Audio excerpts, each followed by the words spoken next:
Boop, boop, boop, boop.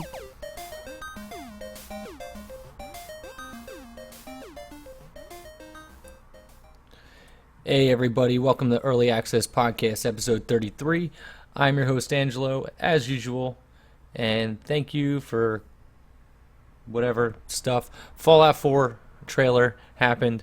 Talked about it in the last episode, but I want to talk about speculation that this might actually come out Q4 of this year.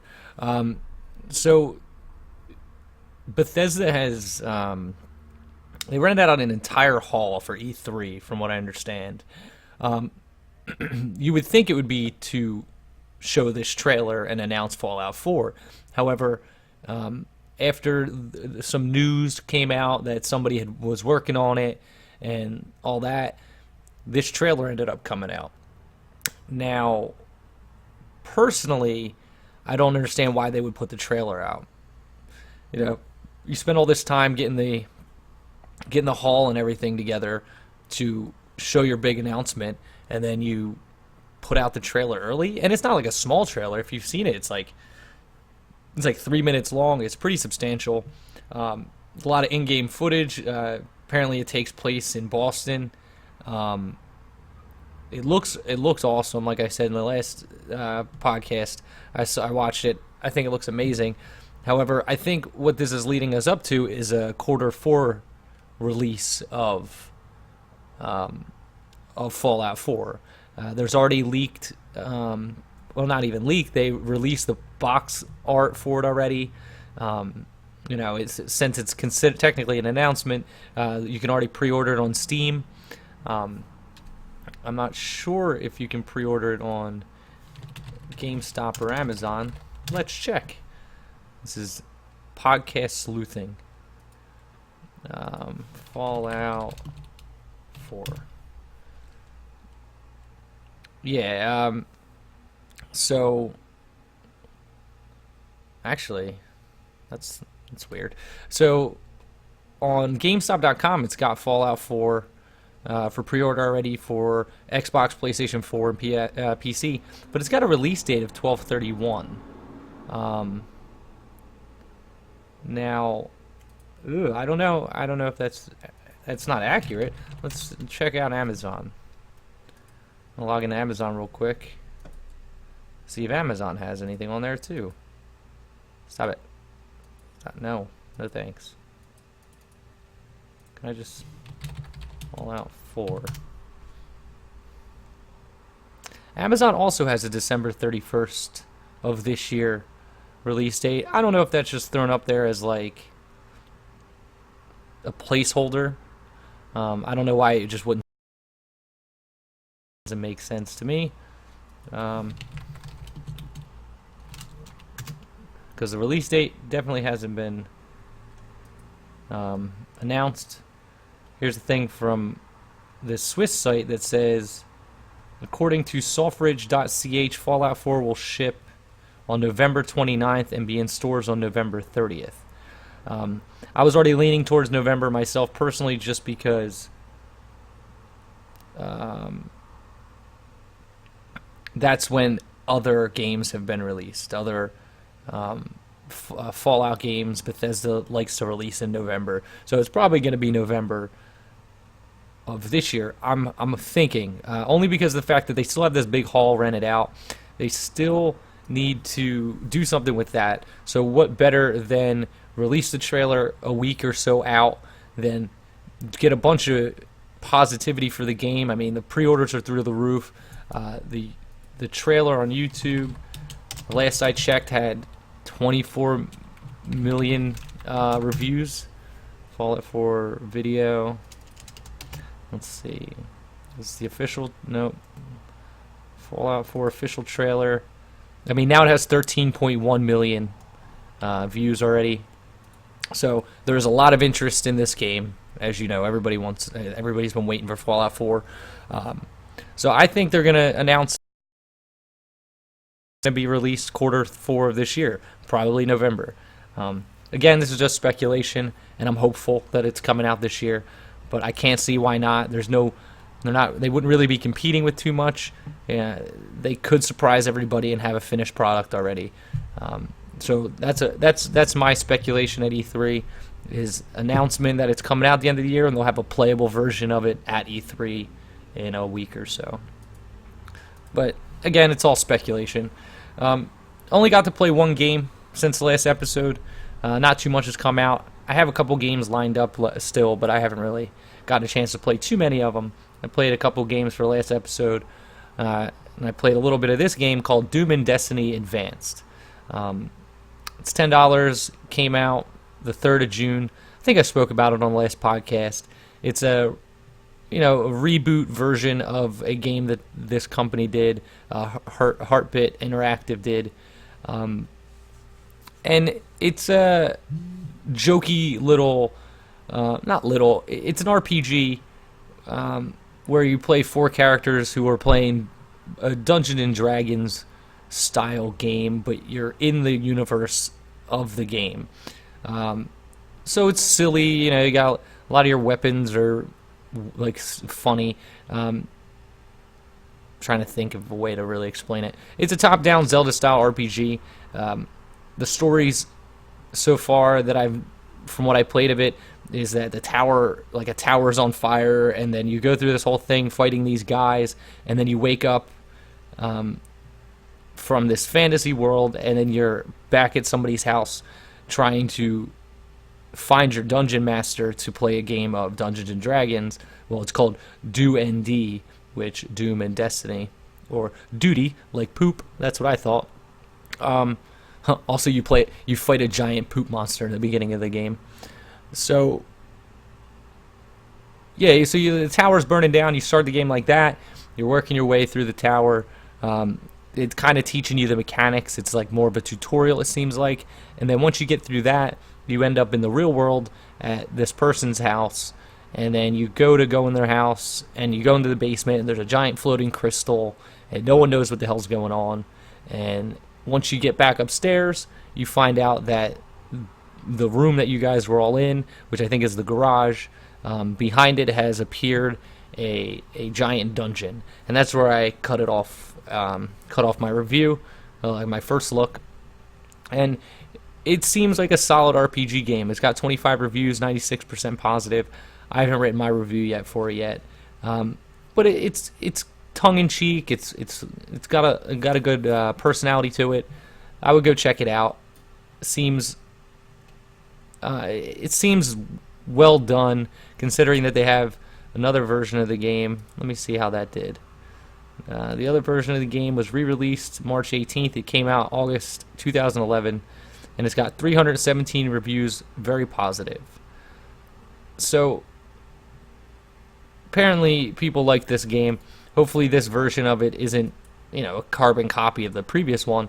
It looks good though. The art style's, typical pixel art, sprites like RPG Maker style.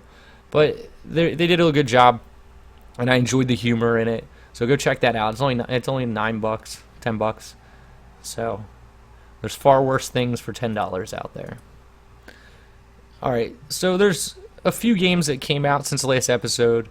I got 4 early access releases, and actually I'm going to talk about one indie game that looks interesting as well. So the first one is called Jurassic Island: The Dinosaur Zoo. So I expected this to happen on iPhones or like iOS or mobile devices.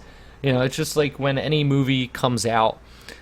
Specifically, when a movie comes out, there's other crappier versions of that movie that come out. I remember when the Transformers came out, they made a movie called Transmorphers. There's a company that specifically makes crappy versions of popular releases just to cash in on the hype of that franchise. So I never thought I'd see it as in a video game world, creep into at least PC games. I expect this to happen on mobile devices because the accessibility, it hits a larger audience. However, this is a top-down, SimCity styled tycoon game where you're building a dinosaur zoo. It only has 1 negative review right now, and it's the only review. It's technically not out yet. It says the 11th, but Well, that'll be when this goes live, but it's the 10th, and it says you can buy it. The negative review says it's a scam. I don't know. You'd have to play it. It looks like you're like a fairly similar style to like Zoo Tycoon. You know, you're building a Jurassic Park. So how bad could it be? Even if it is a cash grab, if it's silly enough, it's only $5. You know, if you get a little bit of entertainment out of it, I don't see the harm in that. Doesn't seem like there's any microtransactions or anything. It looks like it was designed for the iPad or iPhone. It's, you know, circle icons spread around the bottom of the screen, so it looks like it's meant to be used with a tablet or a touch phone. So it could be garbage, or it could just be that. It could be a mobile port. Seems like there's a lot of those hitting early access lately. But I don't know. I hit them up. Maybe I'll get a copy and maybe I'll play it. Alright, this next game is called Shot in the Dark. Now, Shot in the Dark is a multiplayer arena first-person shooter. It says it takes place in a dystopian future. Blah, blah, blah. You take control of one of these agents in an attempt to survive this super stealthy skirmish. It looks like a fun first-person shooter. It's got a weird dark art style. Is it even first? It says first-person. This guy's invisible now. A lot of lights flashing on and off. A lot of, you know, bright. What is that word I'm looking for? Whatever. Colors and stuff. The like particle effects. That's the word I was looking for. Particle effects. It's $7.49. It's 25% off. It's gonna be $10. Let's see. Multiplayer game. It is designed to be requires something in order to function that we cannot provide ourselves. So they're looking. Ideally, they want people to come check this game out to test it. Yeah, it looks like a different take on a first-person shooter. However, there's a lot of first-person shooters out there. I really don't know how they're going to get a following for this game unless it does something really unique, which doesn't seem like it does. I mean, it's got a cool, bright art style or something happening here. But like most indie and early access titles, it's hard to get people to play multiplayer games if there's no video out there, and if there's no player base. So hopefully they get a player base to test their game and help them fix it throughout the early access process. But yeah, what are you gonna do? All right, now the next game is called Out of Reach. It's $17, which is 15% off. It's usually $20, which is kind of high for me. Again, $20 is like pretty high, and it's another open world sandbox survival game. It's got 14 reviews, 78% positive, and I think this genre is finally starting to die out. No one's really done it well enough. There hasn't been a finished version of any of these games yet, and they keep coming out and they keep coming out, and it's just weird. The coolest thing I found about this one is, which it does do something a little unique, and you can build boats. So, you know, there's a whole world with water, and you can build canoes, it looks like, and rafts, and you know, a really unique take on these kind of games. However, again, it is another open world sandbox game. So you can build boats. There's also you know, traps you can build. But again, the problem with all these games that I find personally is you spend a lot of time, you know, crafting things and gathering resources and just building these bases just to lose all your gear to you know, hackers and, you know, poor game mechanics and stuff like that. Until somebody figures out a way to make an open world game like this actually work without somebody interrupting and like just millions of hackers, without having to have your own private server. Like I want a persistent world version of this without having to have, you know, character wipes and, you know, all that bullshit. it's going to be hard to play them unless, I mean, I've gotten plenty of enjoyment out of games like Rust and DayZ and H1Z1. So maybe that's where the enjoyment is. But after a certain point, you're never gonna, like, you can't play these games forever, which I think most people would want to do. It's like a fine line between this and that game, Second Life, and I think that's what people want out of this. They want something more persistent, but constant wipes and blah blah blah blah blah. They all work somewhat well, but until they figure out a way to get rid of hackers, none of them are really gonna succeed, in my opinion. All right, then. So the next game and the last game I got is this game called Space Drifters 2D. It's a local co-op twin stick asteroids game. There's really not much to talk about. If you've played a asteroids game, you've played a game before. It's only $1. It's only got 2 reviews. They're both positive so far. But it's a buck. It's asteroids. But the thing is, you can probably Google asteroids and play it for free somewhere. But it is local co-op, which I don't know if that's a thing. Again, I don't know who the fuck plays local co-op PC games, because I sure as shit don't. Actually, I wanted to talk about another game. I think it was the KHO. It's called Colot. $17.99. It's an indie release. It's not an early access game. Came out 2 days ago. Oh, actually, yeah, 2 days ago. 88% review so far, and it's a first-person horror exploration game. Looks really cool. It's made in the Unreal Engine 4. Like, the environments look amazing from what I can see. The story is about the Dyatlov Pass incident. So you're discovering the horrific mystery behind the Dyatlov Pass incident. Sounds Russian. I think it's Russian. And it's narrated by Sean Bean, who is, famous actor. So, $18 if it's good. I mean, people seem to be liking it. There's a couple negative reviews. I looked at them. It seems like people expect too much these days. I don't know if maybe it's the $18 thing that people aren't too fond of, but you can go check that out. And the last thing I got is the game Castaway Paradise, which is the Animal Crossing type game that came out a couple weeks back. They're moving along strong. Still needs some support. They only got 35 reviews. I don't know how many units they've moved so far, but they just released a new DLC pack, and it's free. It's the complimentary China pack. So it's a bunch of Chinese. I don't even know how to explain it. Like items and costumes and stuff like that.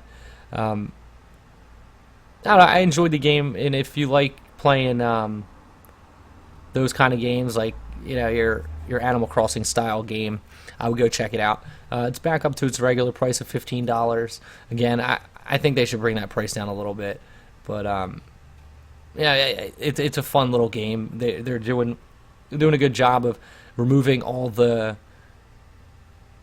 microtransaction stuff from the iOS version or the mobile version. So I recommend checking it out. And that's going to do it for this episode, guys. As usual, check out earlyaccessmedia.com for all the indie movie, music, and game reviews. Check out the podcast at earlyaccesspodcast.com. I know you're already here, but some people watch this on YouTube. And if you don't watch it on YouTube, check out youtube.com/earlyaccesspodcast. Toss us a subscribe over there. Follow me on Twitter at earlyaccesspc. You can see when I go live to do the reviews, because I stream all of them through Twitch and then record them that way. If you want to donate to the site, or if you want to promote the site, or contribute to the site, I'm always looking for writers. So use the contact form on earlyaccessmedia.com and hit me up. I'm looking for people to contribute, or like volunteer contribute to the site for new articles. I'm trying to get as much content on there as possible.